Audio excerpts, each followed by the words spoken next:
right, good afternoon, everyone. Welcome back. We had a good decent week last week and rest up a little bit. We are back for the second half of the course.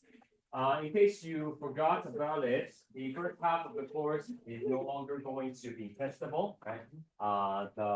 Moving forward, only the second half will be showing up on the quizzes and the tests. Okay. Yeah. Even on like final. That's right. So the final test will only be from this point forward.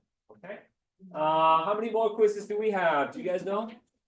2 more quizzes. That's right. Okay. Quiz 3 and 4, and then there will be 1 more lab as well as the final test. Okay. So we are 50% done in the course in terms of percentage wise, and then there's another 50% coming. Okay. In terms of difficulty, second half is generally a little bit more difficult for students because it's not just raw memorization. There are some calculations involved. There's some problem solving involved. So be prepared for that. Obviously, I will give you as much support as I can. But taking good notes is very important in class, and asking questions, of course. So let's get started. Lecture number 6 is cellular reproduction. We'll be taking quite a bit of notes today. So make sure you have your color pencils, color pens, whatever you want to use.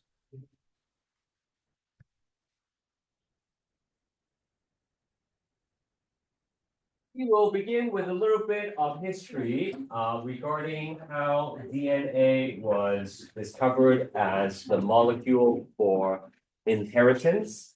And I'll be going through a few experiments with you to explain to you how that discovery was made. This picture here, what you're looking at is actually a bacterium right here. And the bacterium is being infected by these viruses. So in the past, people understood viruses infect a host by injecting something into them. As we can see here, this stuff is being injected from the virus into the bacterium, but they are not sure what was injected. Whatever was being injected into the bacterium will hijack the bacterium and turn it into a virus factory. And then new virus particles would emerge from the bacteria. And so there was a need to figure out what that material is, because that is the inheritance molecule. So there was this debate, if you would, in the 1950s about what is responsible for heredity. Is it proteins or is it DNA? People didn't have a definitive answer. On one hand, proteins offer seemingly more potential for coding information because, as you know, the protein is made up of 20 different amino acids, right? Whereas for DNA, how many building blocks are we talking about? Not 20, yeah, just 4, right? Okay, so ACTGs. It seems like 20 is more useful in coding information compared to just 4. But on the other hand, protein, the structure and the shape is not as elegant as DNA, and people understand that there is certain kind of symmetry in DNA molecules, and perhaps that is important in propagating information. So there are 2 camps essentially. One side thinks protein, the other side thinks DNA that's responsible for heredity. It's not until 1952 that there are 2 scientists, Hershey and Chase. They conducted an experiment that would definitively show that DNA is the hereditary material. So that's what I'm going to do right now. I'm going to go through the Hershey and Chase experiment with you. So please write it down. Okay. I will write slower. Maybe it will be easier for you to read. Hershey and Chase experiment.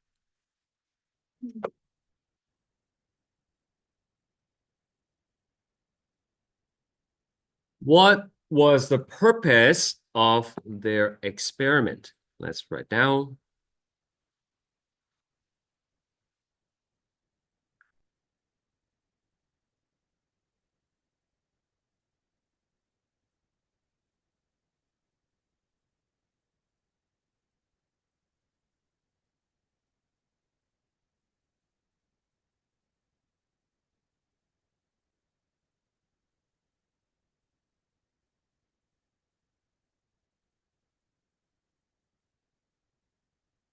Purpose of the experiment was to determine if protein or DNA is responsible for heredity.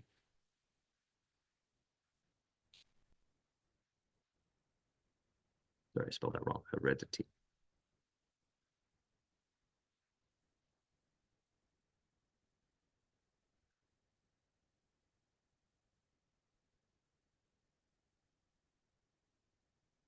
In their experiment, they used a kind of virus called the bacteriophage. It's the one I showed you in the slide picture.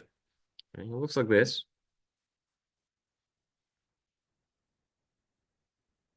Has some legs at the bottom. And then there's some DNA here. The virus is made up of two main components. There is a protein coat, and then there is a DNA core.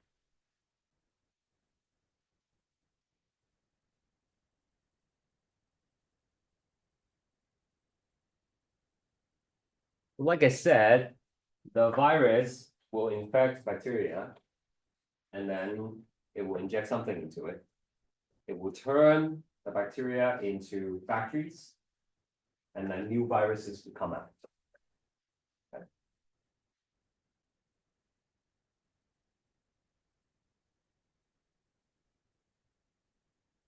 I'll write down.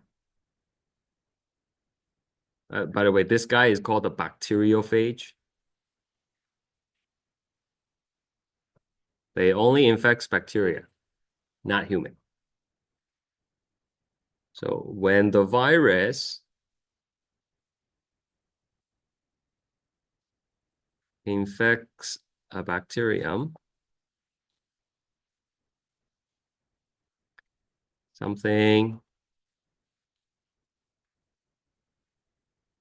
is injected.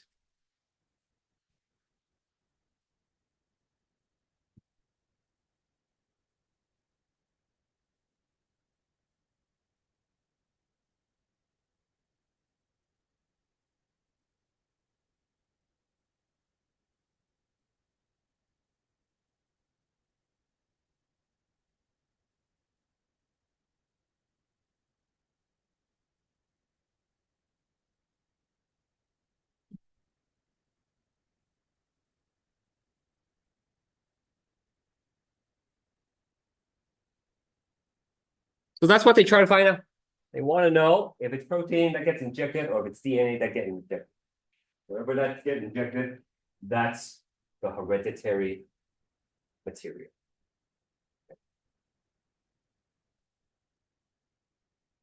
Okay.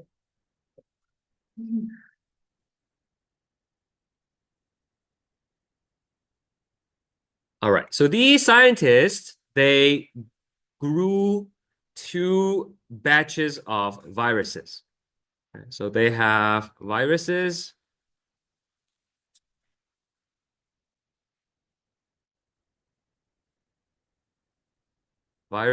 grown in radioactive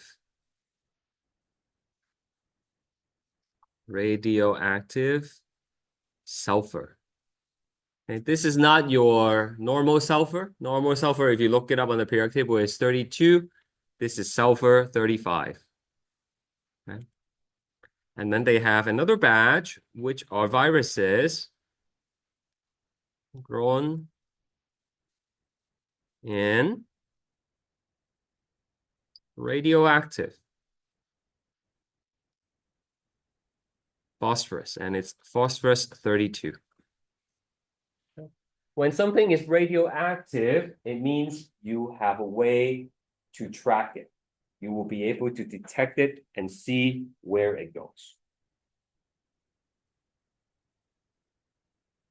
Now, if you grow the viruses with in radioactive sulfur, do you think the sulfur will be incorporated into the proteins of the virus or the DNA of the virus? Where will the sulfur? Sorry, the protein. That's right. Because we learned in the first half, protein contains traces of sulfur, right? But not DNA. So if the viruses are grown in radioactive sulfur, their protein code would be radioactive. But the DNA will just be normal. Okay? So we have a radioactive code.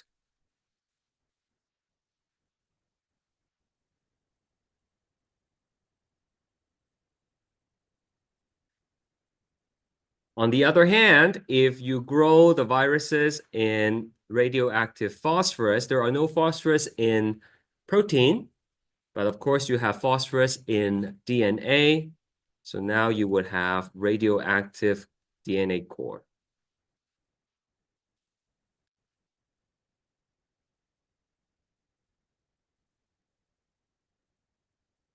Does anybody have any questions so far?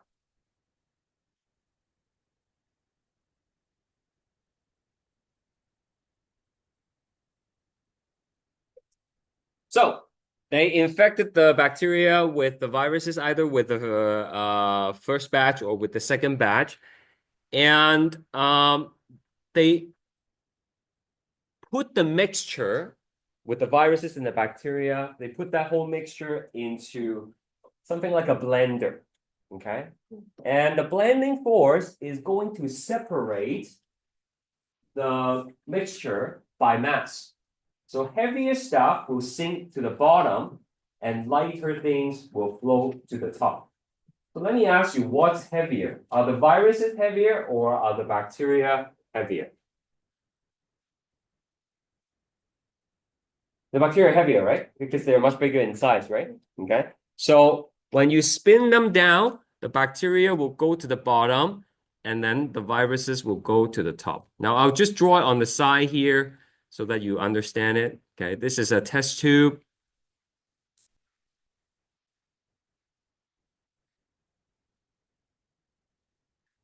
Okay, and you will have two layers of stuff.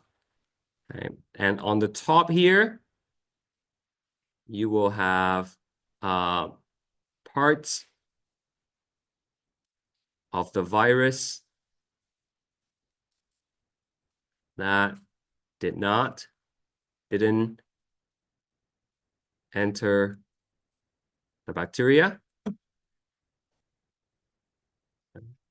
I should probably write here as well. Separate mixture by mass.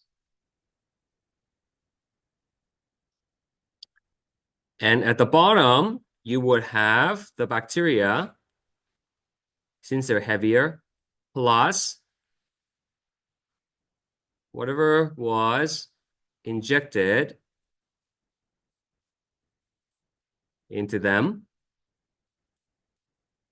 by the virus. Do you understand that? The virus lands on the bacteria, they inject the stuff, whatever was injected into the bacteria will stay with bacteria and sink to the bottom when you spin it. And then the remaining parts of the virus that did not get injected will stay at the top because it's lighter.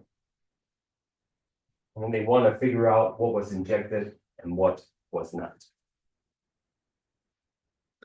What's going on? You guys look more tired than before the break. Well, it must be all the shuffling, right? No, that happened before the break. Was it? I don't even remember. It's all blurred. Okay, so this is what they did. They infected the bacteria. They extracted the mixture. And then they spin them down. Okay, they spin it down. Okay, so that's one tube here.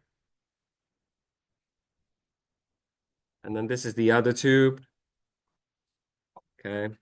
Now, tell me, Where do you find the radioactivity? Do you find radioactivity at the top here or at the bottom for these viruses?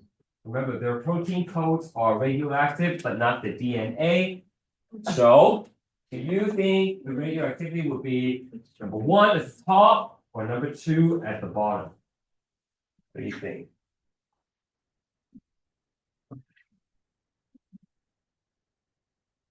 1 at the top or 2 at the bottom? Okay, this is protein, right? We know, do proteins go into the bacteria? Are they the hereditary material? No, we know that, right? They didn't know, okay, but we know. They are not the hereditary material. So would they go into the bacteria? No. If they don't go into the bacteria, they will be lighter and it will be at the top, right? So that's what happened. That's what they saw. Okay? They detected the radioactivity over here.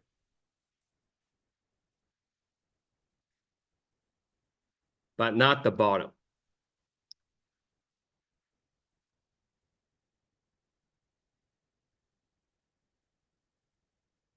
What does this mean, though? This means protein did not enter the bacteria. It does not tell you if the DNA went in or not. It only tells you the protein did not go in. I have no idea where the DNA is because the DNA are not labeled, right? So it might still be outside, it might went in. I don't know. That's why they needed to do the second part of the experiment. Right? They infect bacteria with the second batch, and this time only the DNA are labeled. And do you expect to find the radioactivity at the top or at the bottom? At the bottom, because the DNA actually got injected, right? So over here, that's the radioactivity. And what does it mean? This means DNA were injected into the bacteria. So again, on its own, it doesn't mean much. Right? On its own, it tells you the DNA went in, but it doesn't tell you where the proteins are. Maybe the protein went in too. Maybe they both play a role in heredity, right? However, if you take both of the results together, then you know definitively that protein stayed out, but DNA went in. And their conclusion was that DNA and not protein is responsible for heredity. Okay, so that's Hershey and Chase experiment. I'm not going to ask you to explain it on the test or quiz, but you need to understand what happens to answer some of the questions, okay?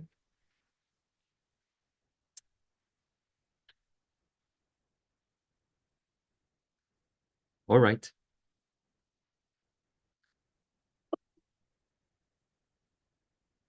So that's the virus. It's basically, bless you, what I told you. You can read it yourself. Over here, we have, oops, what did I click? Over here, right? It just gives you a visual illustration of what's going on. These are viruses that are labeled with S35, so only the shell is radioactive. When they inject the DNA into the bacteria, right? And then you spin it, the virus shell will fall off, and you will only detect the radioactivity at the top and not the bottom.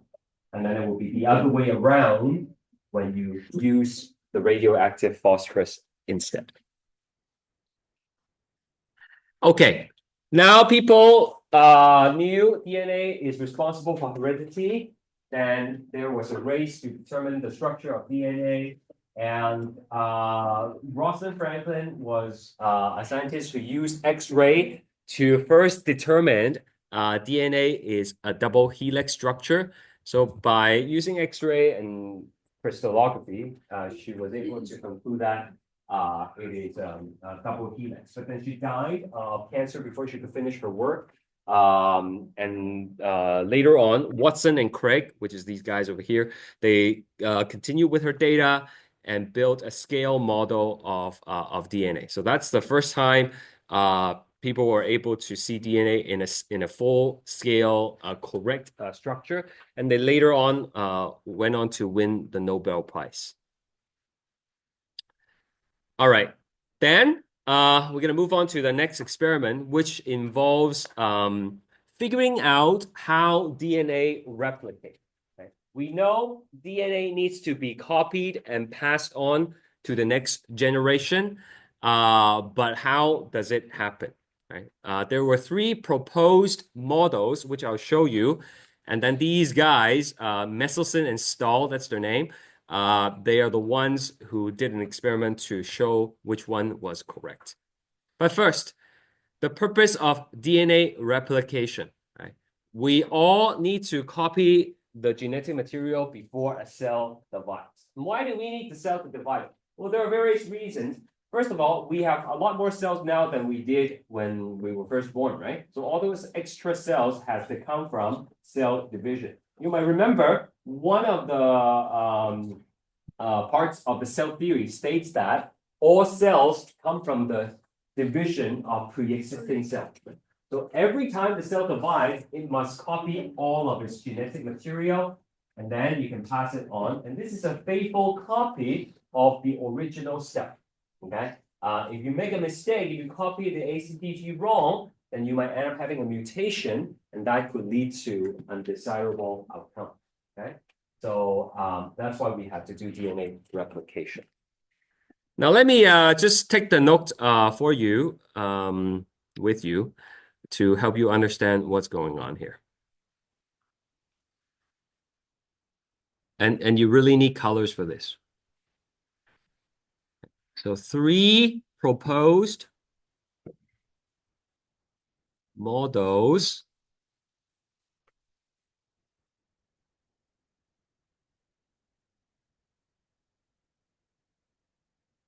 of DNA replication.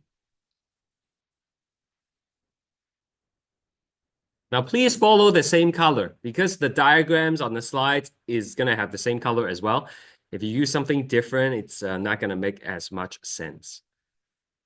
Okay, this is totally random. I'm totally making it up on the spot.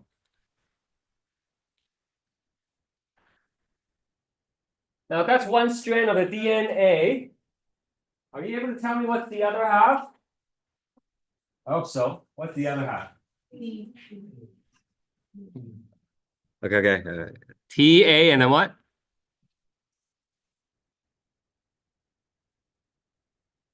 Good. You guys are awake. So that is called complementary property of DNA. If you know one side, you can predict the other side.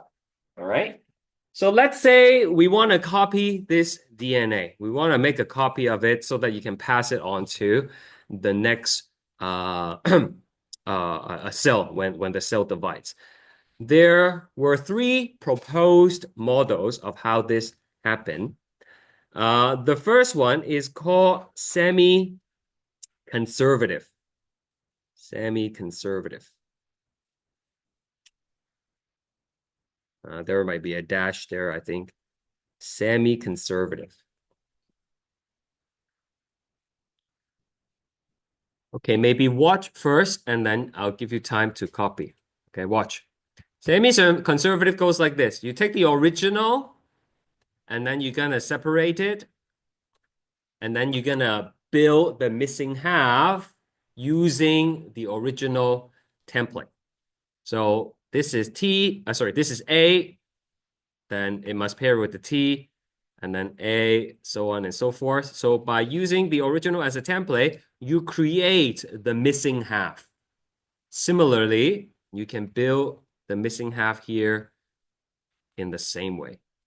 So in the end, in the semi-conservative model, you end up with two copies of the original, and each copy consists of half original material and half new material.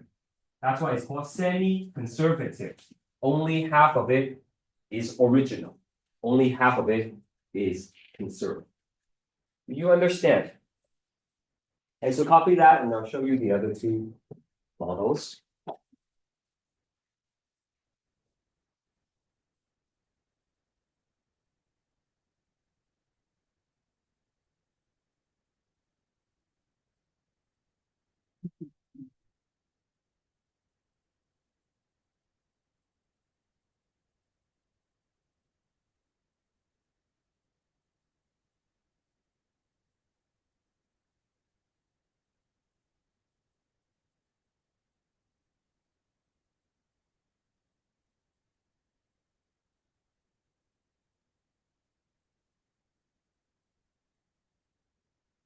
The next model is conservative.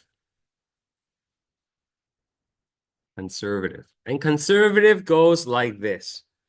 You have the original, and then you just basically copy the whole thing. But this whole thing, new thing, is going to be made up of new material. Okay. So also two copies. One is exactly the same as the original. One is completely made up of new material. Conservative.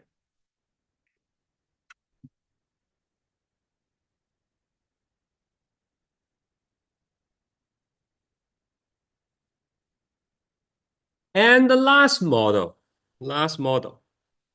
is called dispersive.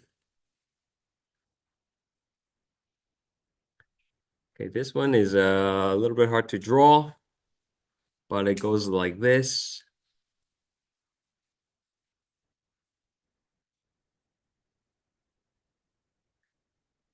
It's going to be half new, half old, but then the new stuff and the old stuff are kind of mixed here and there. Right? It's not restricted to one side of the DNA, but rather it's a patchwork, a mix and match situation. You see the difference between dispersive and semi-conservative? It's both of them are half-half. But then for semi-conservative, it's restricted to one side, whereas this one is all over the place, right?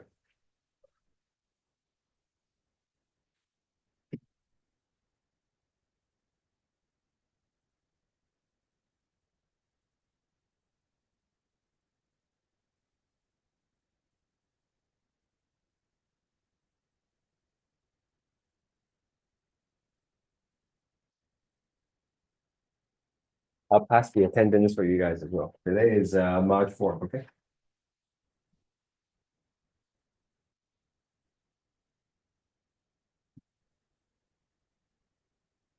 Are we done copying almost?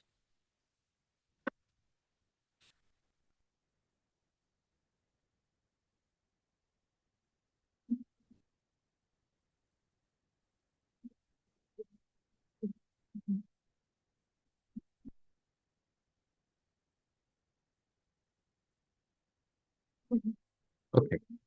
So to help you understand, I made this picture. It took me half an hour to make this, if you can believe it. So it better help. So we get the original teddy bear picture here, which is very colorful. Okay. And then I make a copy of it.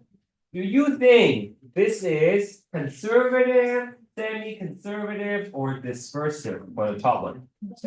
Excellent. Number two, if you take the original and then put this, rip it in half, stick it together, semi-conservative, and this is dispersive. You got it? Yeah. I hope so.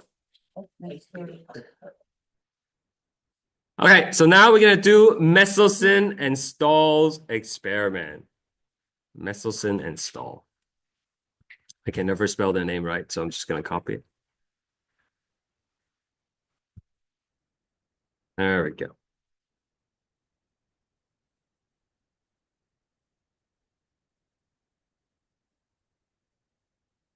Purpose.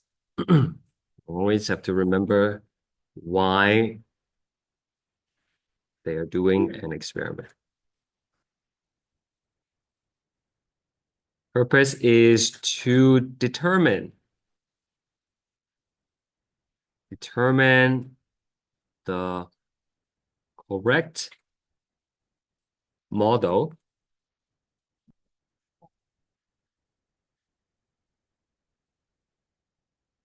of DNA replication.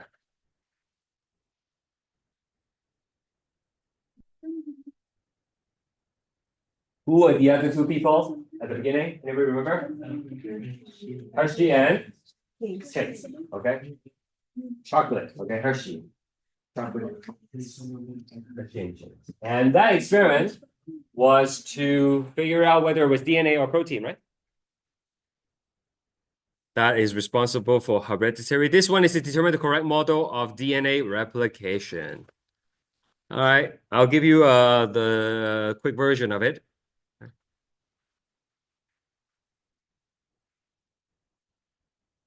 They grew E. coli, which is the bacteria, in N15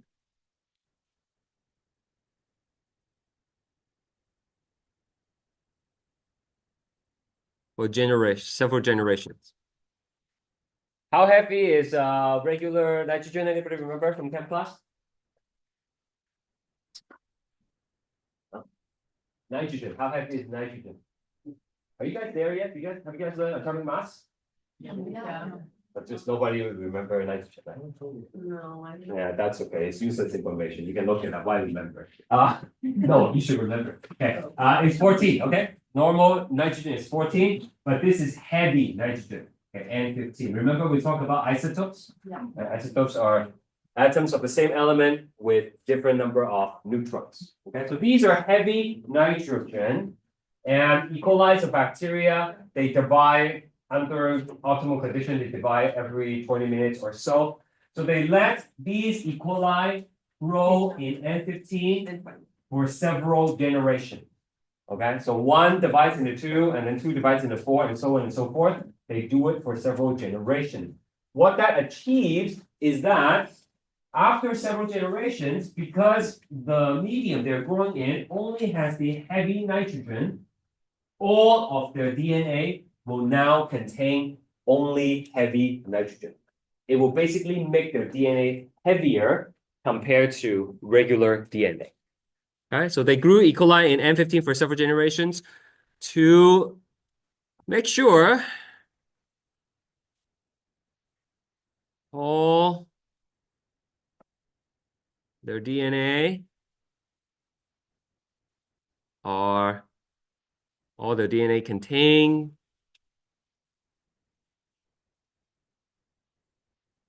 N15 and are heavier.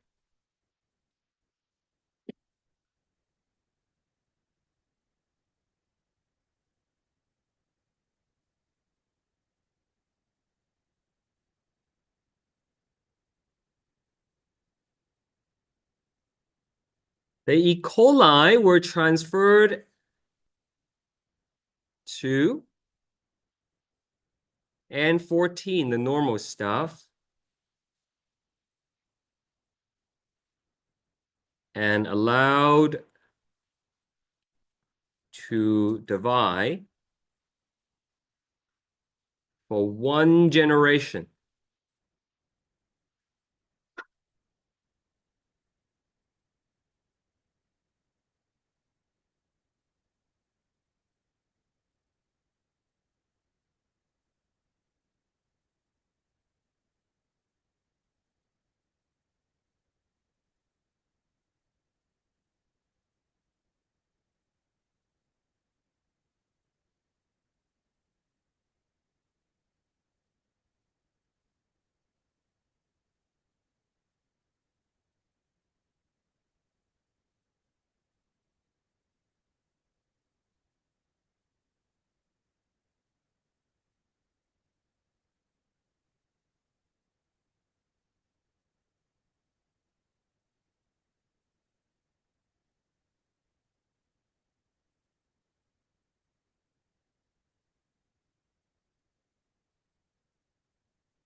Now I'm just gonna copy this from above. And I know you cannot do that if you're doing your notes, but you can just write next to it, okay? And reorganize the notes later on when you go home. That probably is the best way. So this is generation 1, Gen 1. Okay. That's after 1 division. So we saw at the beginning, it's all red, right? Because they were all grown in heavy nitrogen N15. And then they transfer it to the N14 allowed to grow for 1 generation. This new generation, if they needed to build DNA, they would only have N14 available to them, the blue stuff. Okay, that's why the blue nucleotides are going to be for the new halves. Do you understand that? It was all pink in the original generation, but in the new medium, only blue nucleotides are available. So anytime they want to build new DNA, it would be blue and not red. Okay? You don't understand? That's okay. So look, don't copy this. I'm just going to explain it again. Let's say this is the DNA of the E. coli, okay? And we are growing them in N15. So what's going to happen when they copy the DNA? Well, you're going to have DNA here and DNA here, and it will all be red and red, right? Because the only thing available to you are the red nitrogen. And then you would do it for many generations. So you get it, right? Like there. It's like a bunch of them. They will all be red, red, red, red, red. Okay?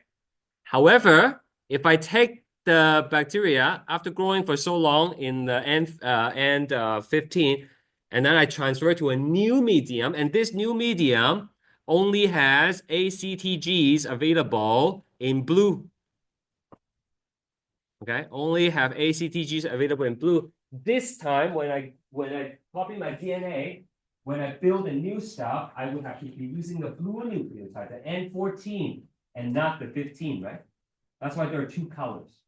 Do you understand? If you only do it for 1 generation, okay? 1 generation. Because if I do it for more generations, then the red will get diluted, right? For the first generation, you use the red one. Okay, this is generation 0. Yeah. And then the division, then I would use the blue ones to start building it, right? Okay? Yeah. All right. So after one generation, they extracted the DNA and then they separate it into a column. Okay, they separate the genetic material in a column. So I'm gonna do the test tube here. I'm gonna do 3 test tubes.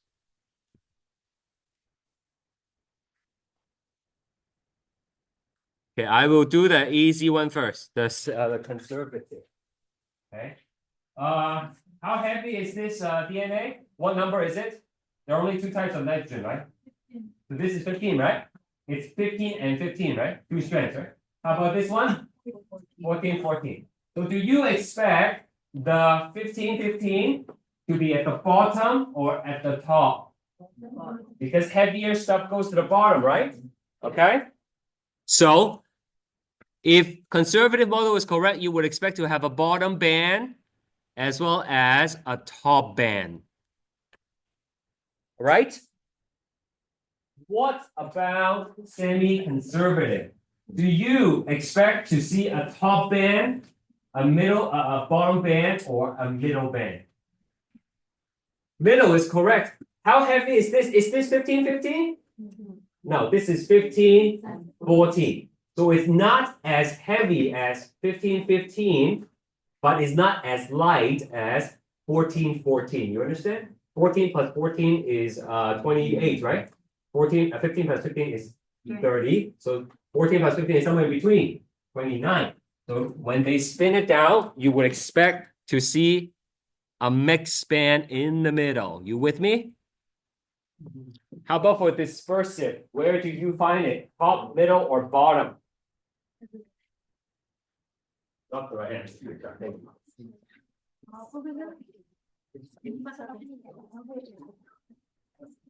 Oh, sorry. You guys, where, guys? Top, middle, or bottom? Remember, this is the whole DNA. We're not like picking it apart, right? this thing stays together, where will this float? Top, middle, or bottom? In the middle, right? This is still a mix of 14 and 15, right?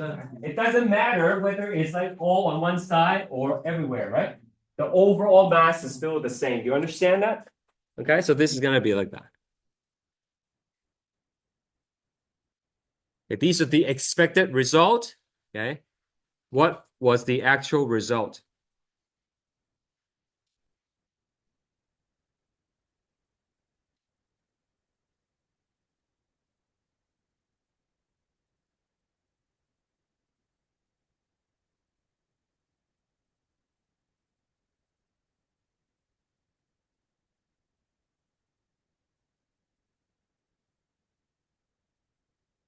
They only saw one band.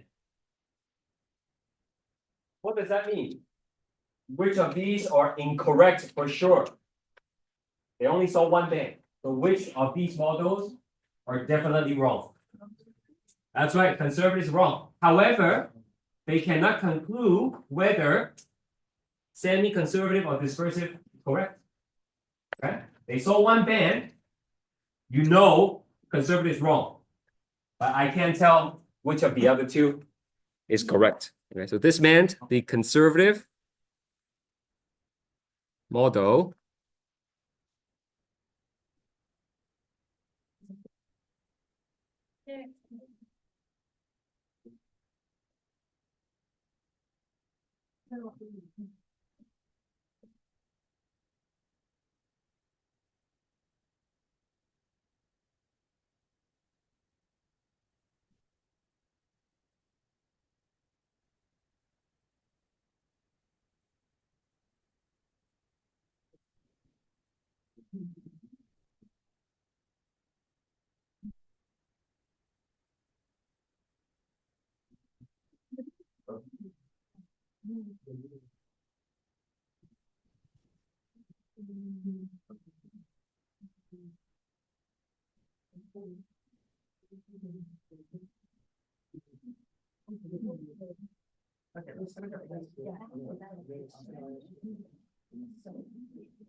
All right, we're almost done the knock. Keep copying.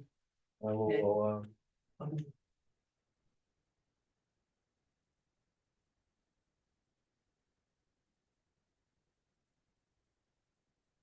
That's the easy knock, guy. We still have another one after the break. Yeah, fun time.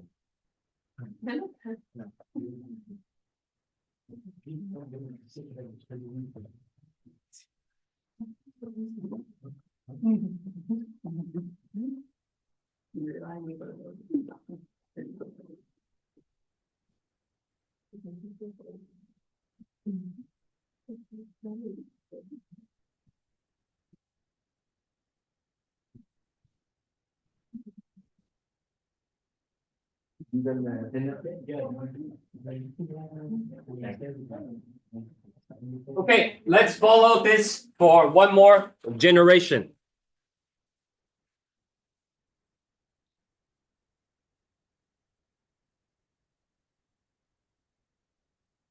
Okay, I'm just gonna put a cross here to say it's wrong.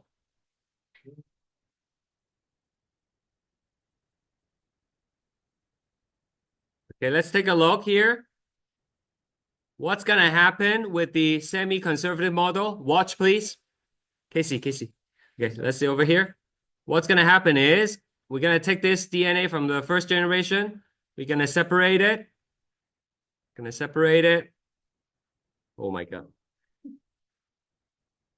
Gonna separate it. And then we're gonna build the missing half, right? When I build the missing half, are we gonna use blue or red? Blue or red, guys? Blue, because that's the only thing that's available, right? Okay, and then we're gonna build the missing half here.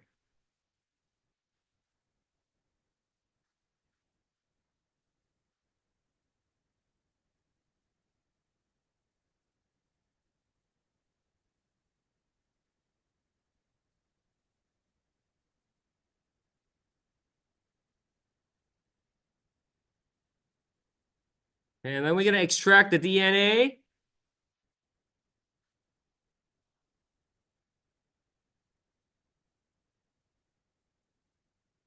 And where do you expect the bands to be? Remember, these are 4 strands of DNA now. You expect them to be at the top, middle, bottom, bottom, top. Who else? Just top? I agree with the top. Okay, we're gonna have a top band. We're gonna have a top band right here from this guy and this guy, right? What about the other two? Where is it gonna show up? That's right. So you would see 2 bands, right? Okay. Now dispersive. What about dispersive? I'm not gonna do conservative because conservative is wrong, right? So what about dispersive? What will dispersive model look like? Well, dispersive model is just gonna look the same, isn't it? Because dispersive is everywhere, right? So you're gonna have 4 strands that are like a mix of M14 and M15, of course. And then how many bands are you gonna see? Just 1 band in the middle. That's correct. 1 band in the middle. Okay. And what was the result? 2 bands.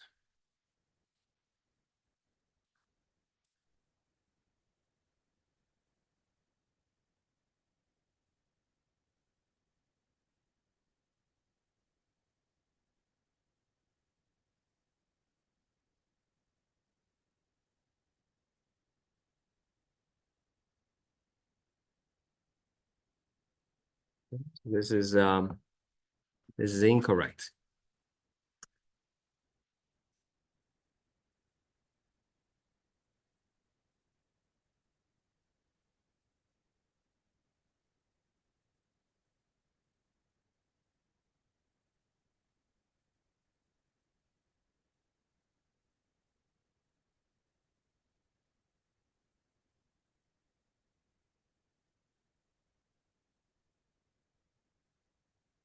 I'll post this, guys. Why are you guys taking a picture? You could if you want to say.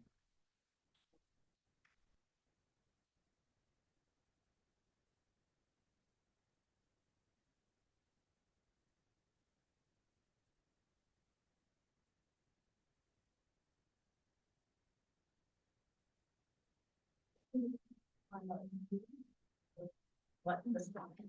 Purple. Oh, the purple is a mix of red and blue. Oh, okay. Yeah, Okay. that's what's in the middle, right? So whenever you see a DNA strands with both red and blue, it's gonna be in the middle. Okay. All right. Whatever you need to copy, you can do it later on. So that's basically like another way of looking at it. You can spend some time to examine that. Okay, let's see if you've learned anything. What's the answer? Move your finger. 1, 2, 3, 4.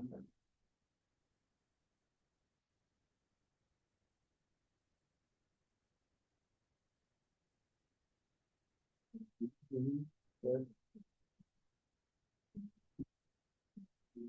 Yeah, that's good, good. Anyone else?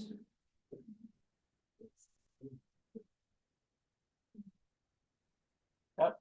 Number 1, okay? We are not labeling the bacteria, we're just labeling the viruses. And if it's sulfur, it's gonna be found in the proteins.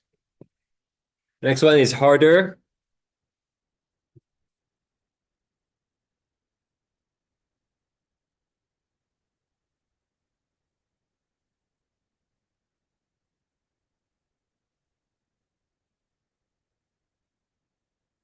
I have to look at the drawings to understand.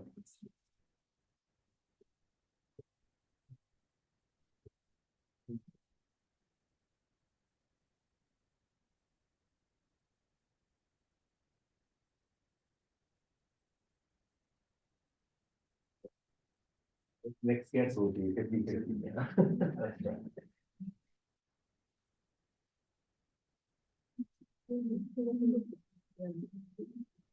Is it?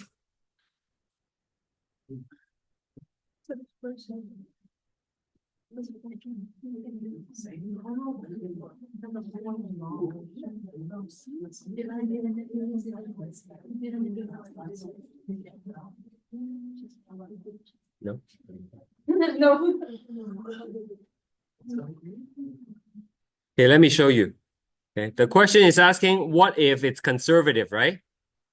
Even though conservative is wrong, but what would conservative look like?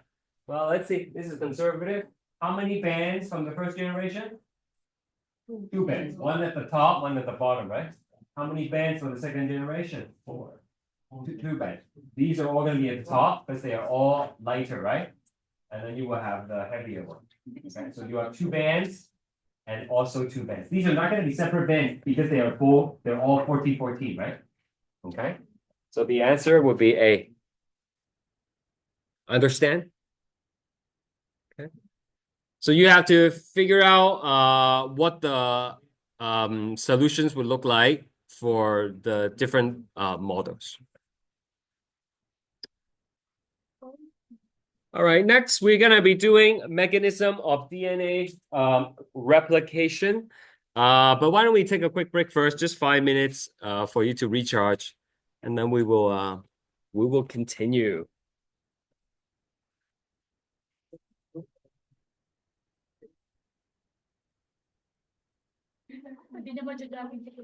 All right, let's keep going, guys. So the next part of the lesson is going to be about how we actually copy the DNA. And we understand it is a semi-conservative model, but what exactly occurs in the process, what kind of enzymes, what kind of proteins are involved, that's what we're going to be discussing. And much of our understanding of how DNA replication occurs came from the studies of prokaryotes, specifically in E. coli, because they're easier to grow, they're easier to manipulate and do experiments on. And it turns out what happens in the prokaryotes are very similar to what's happening in eukaryotes, in us. Right? So we'll start by learning the process, the mechanism in bacteria first, and then we will highlight the differences between them and us. So the picture you're looking at here are actually DNA, and this here is actually a double-stranded DNA, and we see the double strands being opened up into a bubble, and then I'll show you the enzymes that will go into the bubble and start building the new strand. Now, the process is very, very fast and quite accurate. For something like E. coli, they are able to copy 1,000 base pairs per second. And that's like typing 1,000 letters every second and not making any mistakes. Okay? The whole genome, all the ACTGs in E. coli, is roughly about 40 million, so it doesn't take too long to copy everything. Okay. For us, for eukaryotes, our copying speed is much slower. We're talking about maybe 40 base pairs per second. And of course, we have billions of base pairs to copy. So the process is much slower when we need to copy our DNA and proceed with the cell division. The process involves dozens of enzymes and various proteins in order for it to work. And we are going to basically explain the function of these proteins. All right. I'll show you what the final note looks like from my class yesterday, and then maybe it'll give you an idea of what's happening. Okay, so that's what we're going to be drawing. I don't know how much of it we're going to go through. Whatever we don't finish, we'll finish on Thursday, okay? So maybe take out a new piece of paper, and I recommend doing it sideways this time. Okay? And you're going to need a lot of colors. I post everything, yeah. Everything is going to be posted.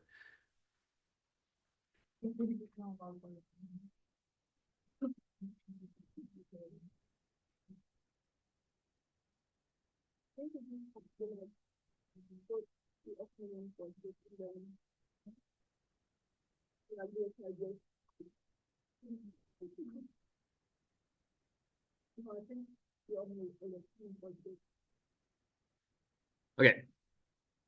So we have our DNA right here. Now I am only drawing two lines, but I want you to understand, of course, the DNA is like double helix, right? But it's just easier to draw two lines to illustrate what's going on. Two properties of DNA. Number one, they are complementary. So if you know one side, you can predict the other side. We learned about this already. What's the other properties of DNA? Anti-parallel, that's right. So they run in opposite directions and the distance between them are always the same. I told you it's like the highway, right? One is going northbound, the other is going southbound. Except we don't use north and south to describe the direction when it comes to DNA. We use numbers. So we have 5' to 3' on one of them. And then the other one is 3' to 5'. Okay. Don't really worry about what it actually means. Okay, it's just the position of the atoms connecting. Just know that one is 5 to 3, the other is the opposite, 3 to 5. When we copy the DNA, or when the bacteria does, what's going to happen is they will open up a bubble. They will open up a bubble in the DNA, like I showed you in the picture. This is 5', this is 3', and it will be the other way around. This bubble has a name. It's called the replication bubble. I don't know if this ever happened to you. Like sometimes your winter jacket, the zipper might pop in the middle, and then you can actually stick your finger in and open the entire zipper, right? My kids have that problem all the time. And this is what's happening. You basically pop open the DNA in the middle, and then you're going to have enzymes that would unzip the entire DNA and gain access to the entire strands. So what we're going to be doing is we will focus on one side of the replication bubble. And we're going to zoom in on one side of the replication bubble. And this next part is the part you have to draw really big, right? Because we're gonna putting a lot of information on it. So here we go.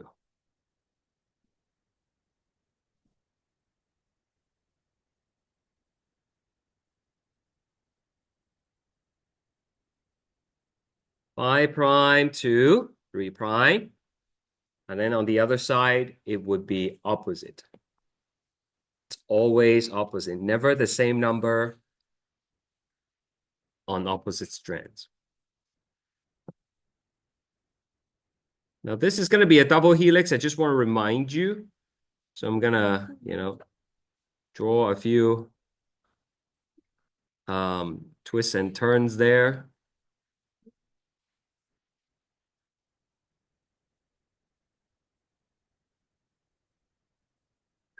Now I'm going to put some letters here. Yeah, just random letters. You can choose to follow if it's easier for you than creating your own.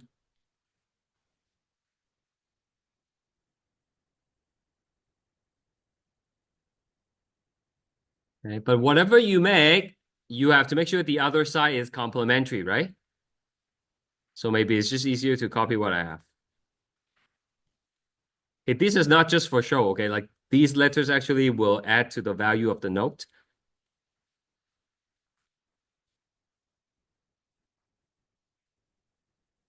I probably should have done that like before the break.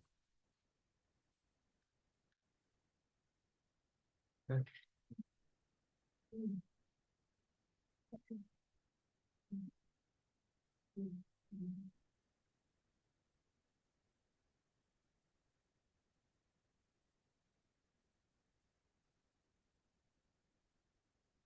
You can make your own, like I said, okay?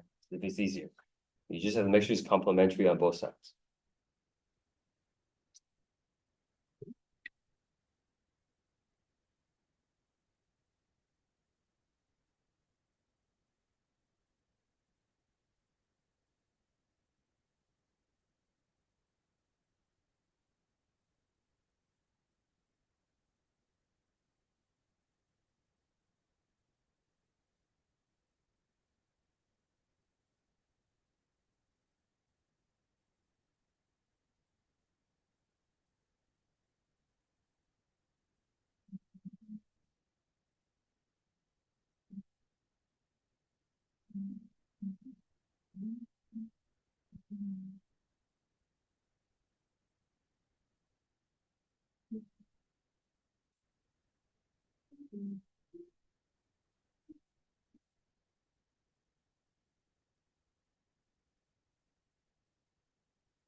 Are we okay? Like awkward silences. So the first enzyme that we're gonna do is gonna be right here.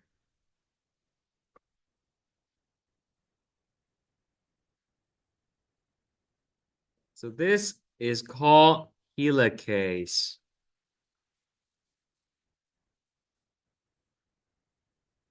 Which creates the replication bubble.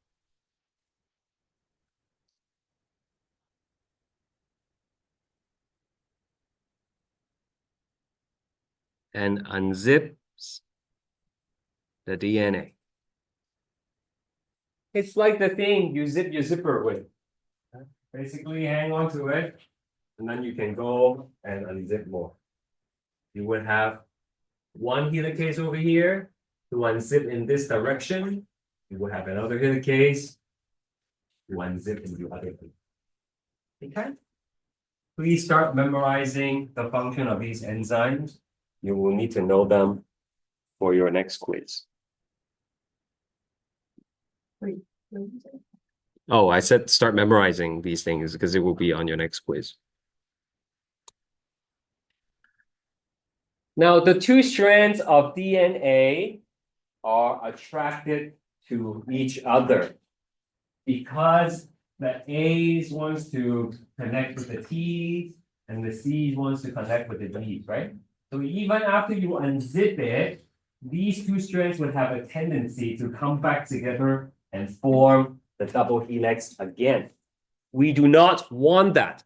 In our semi-conservative model, we need the strands to be apart so that we can build the missing half, right? So that's why we need to keep these two strands apart.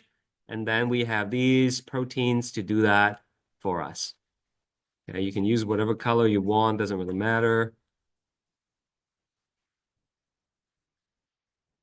These are called single-strand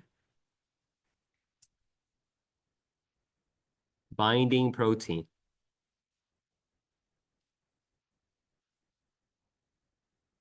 SSBP. And their job is to prevent DNA strands from coming back together.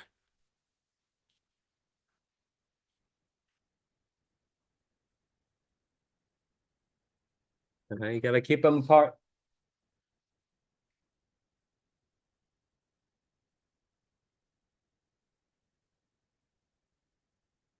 And they're always equal. They're always equal. The same amount on each side. Like there's four in the bottom and four on top. Good thing. That's- Okay. Thank you. I didn't count. Oh. No, I mean like in real life, who knows, right? Yeah.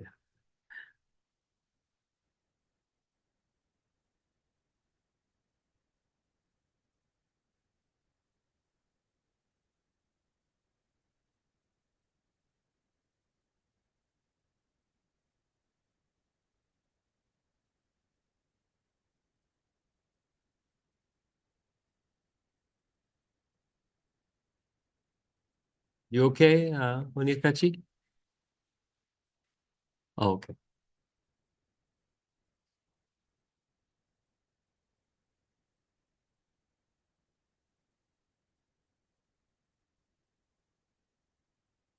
Can I tell you the next one? Are you guys okay? I'm so sorry.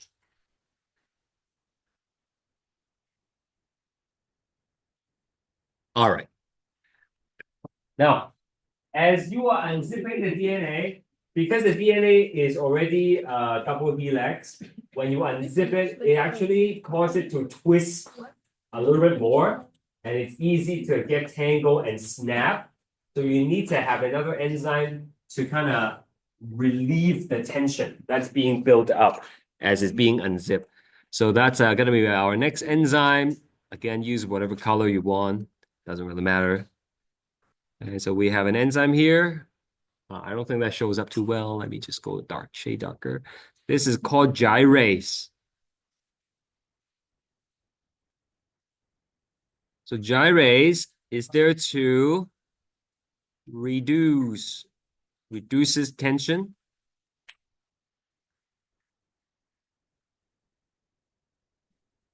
That builds up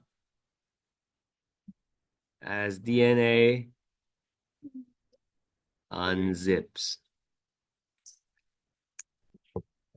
Without the gyrase, then there will be too much tension. And like I said, it might snap. And we don't want that. Right? Nobody wants the DNA to be breaking apart.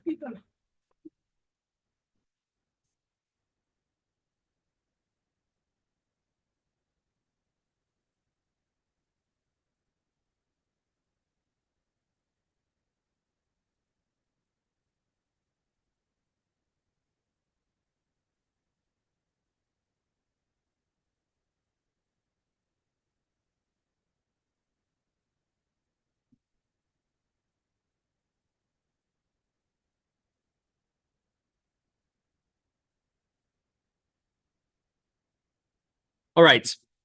We'll leave this picture for now. And I will show you another enzyme. This next one is a little bit complicated, so I have to explain it first. Over here.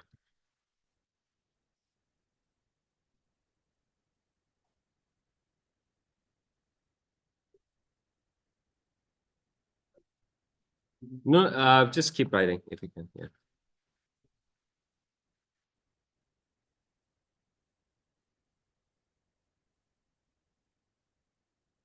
The enzyme responsible for building new DNA strand is called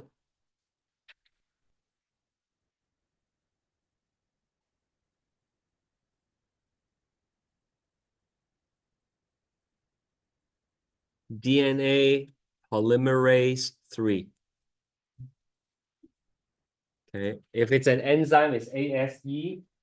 And what kind of enzyme is it? Is an enzyme that builds DNA polymer. And that's what DNA polymerase. And this is number 3.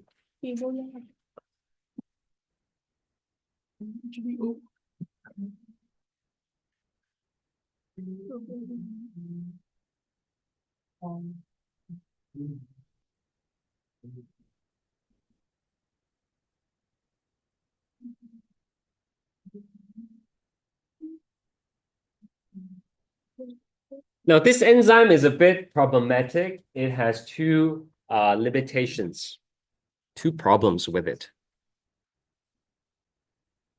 I'll write down first and then I'll explain to you.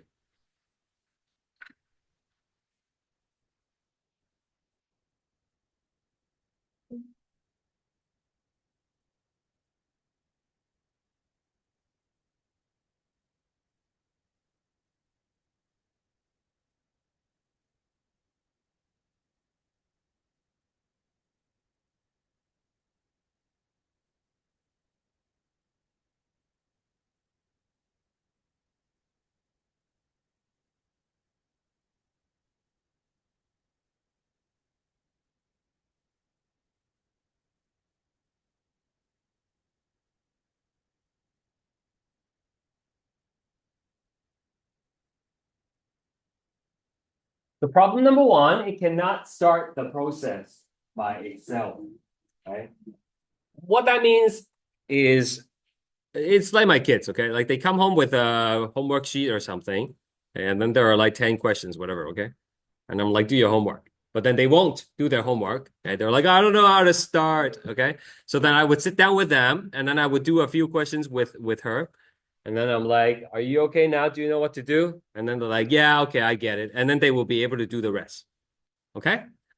DNA polymerase 3 is like my kids.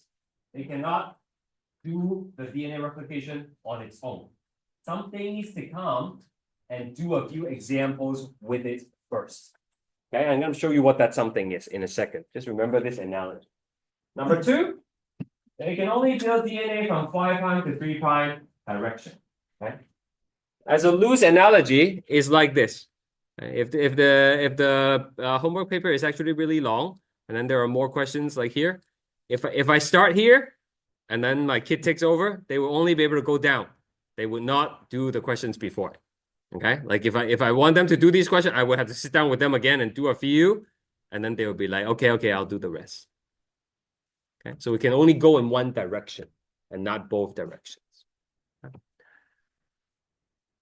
Now let's go back to this picture here.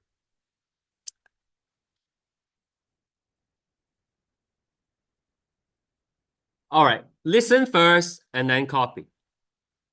There is going to be an enzyme. I'm running out of color here, but I guess we'll use pink. Okay, there's another enzyme that's going to come. Okay, and then this enzyme is going to do a few examples for DNA polymerase. Okay, so like there's a C here, it's going to put a G. There's a T, so what's going to be here? A. And then there's an A, but this enzyme, it's building RNA instead of DNA. So it's going to put a U instead and a U. Okay, maybe just put one more here. All right, so it's going to do a few examples. Let me write down for you. This enzyme is called primase. Primase. Is it showing up? Okay, it is. Primase. So primase will lay down a few nucleotides.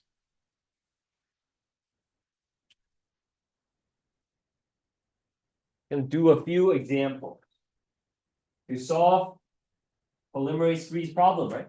Doesn't know where to start. We're going to do a few more.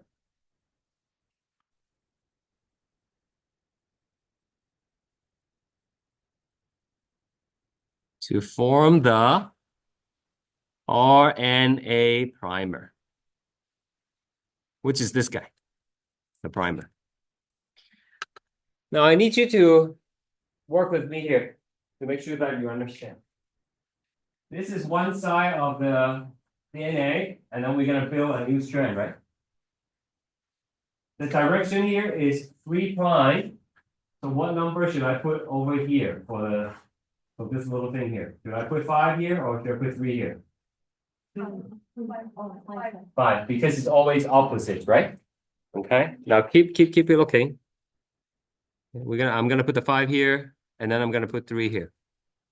When the DNA polymerase III comes, when the enzyme that's supposed to build a new strand comes over here to take over, because that a few questions has been done for it now, right? It knows how to continue, right?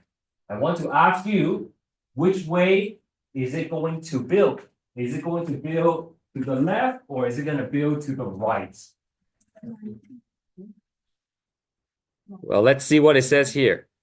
It can only build new DNA in the 5' to 3' direction. So which way again? Left or right? Left, because on the new one, not the original, on the new one, 5 to 3 is this way, right? Okay, so that's what's going to happen. All right, again, if you have more colors, please follow along. This is DNA polymerase III. And basically what's going to happen is it will attach on and then it will keep building. Look, T is going to go with A now. And then A, it will be T because we're building DNA now, right? A, G, C, oops, A. And then it's just going to keep on going and going and going. Do you understand? So as this thing, what's the name of this guy? Helicase, that's right. As the helicase unzip the helix, unzip the DNA, more nucleotides will become available, and then the polymerase III will just keep on going towards the fork, right? If you understand the homework analogy, it's like turning the page. There are more questions, and you just keep on doing it until the end. Now, what about the other side? Well, we're gonna have another primase. This is gonna be a primase again.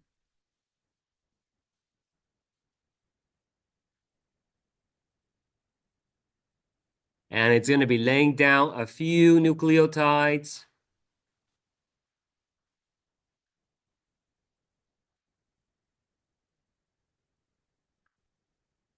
Now, you gotta think about this. When the DNA polymerase III comes and continue to work, okay, this time, which way is it gonna go? Is it gonna go to the left or is it gonna go to the right? Think about it first, don't answer instinctively, okay? Make sure it makes sense. Right. Yeah, right, yeah. And that would be right. This is 5, which means this is 3, right? And the other side must be 5. So when the polymerase III comes, it will continue to build towards the right.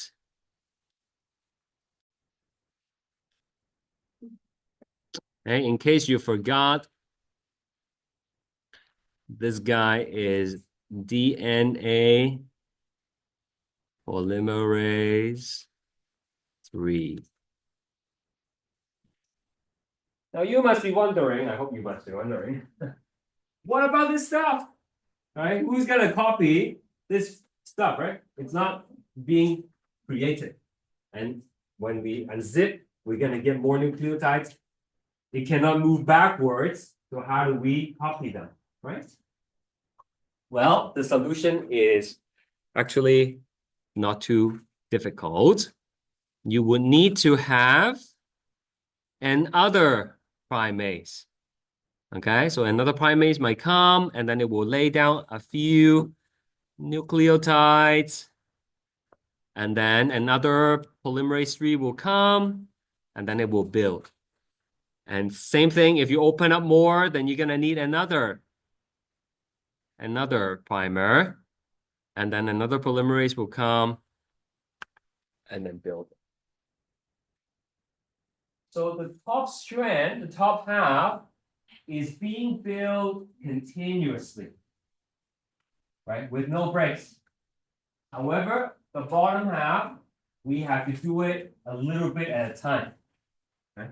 As you open up more of the fork, you will expose more nucleotides, and then I will need to bring in more primer and more primer. Do you understand that? Okay, so this strand is being built continuously. This one is being built in fragments. Okay. So the top strand, really running out of color here. The top strand here, this is called the leading strand.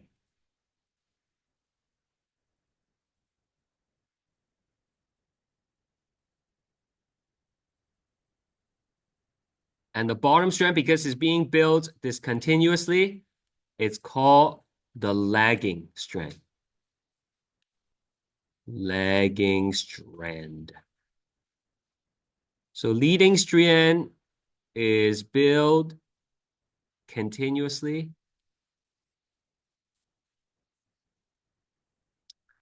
Towards the fork, as in the replication fork, and then lagging strand on the other side.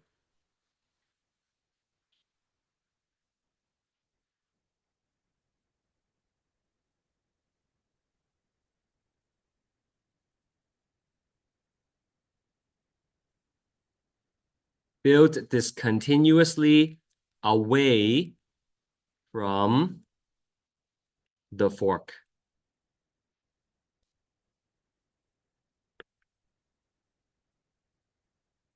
Now, I know this is very messy.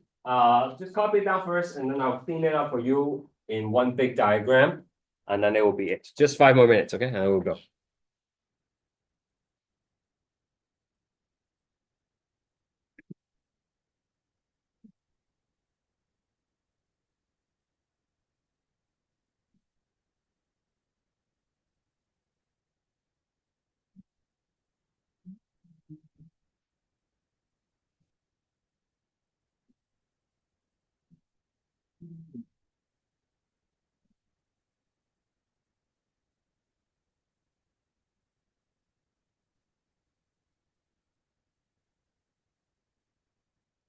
All right. So let's do a quick summary. The story is not over yet. We'll finish it next time, but let's do a quick summary. Okay, this is the whole bubble.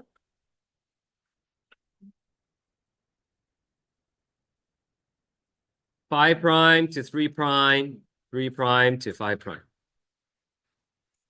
I am not gonna write the ACTGs to keep it simple. Now I'm gonna put a primer here.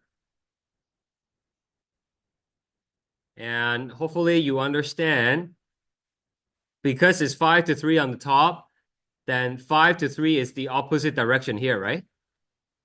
And so it's gonna go into the fork. And what do we call this strand again? Leading. That's good. I'm gonna write leading again.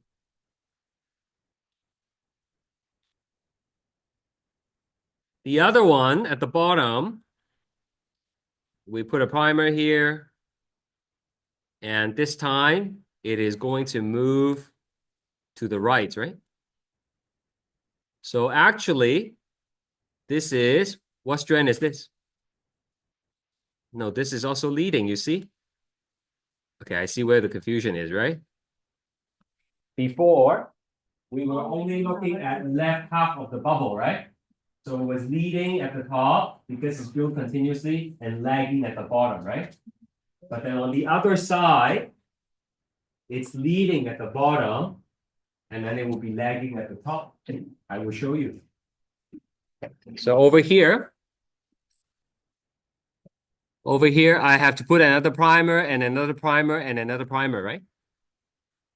And then to build, they will go in this way, and this way. So this is the lagging, a lagging strand. For the top right, it would be the same situation.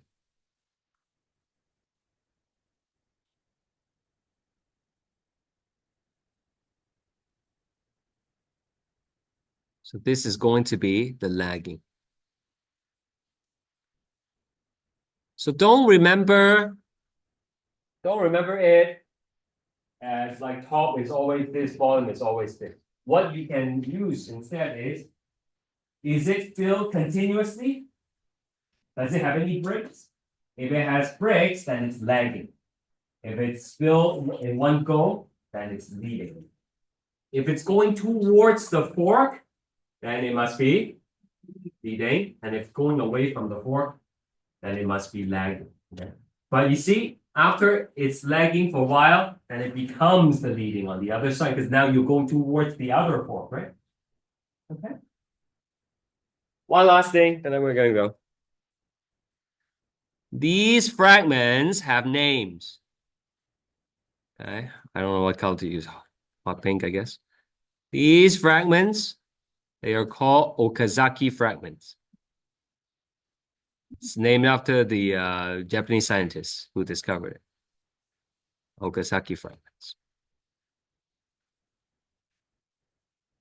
Okay. So Okazaki fragments are only found on which strand? Thank you.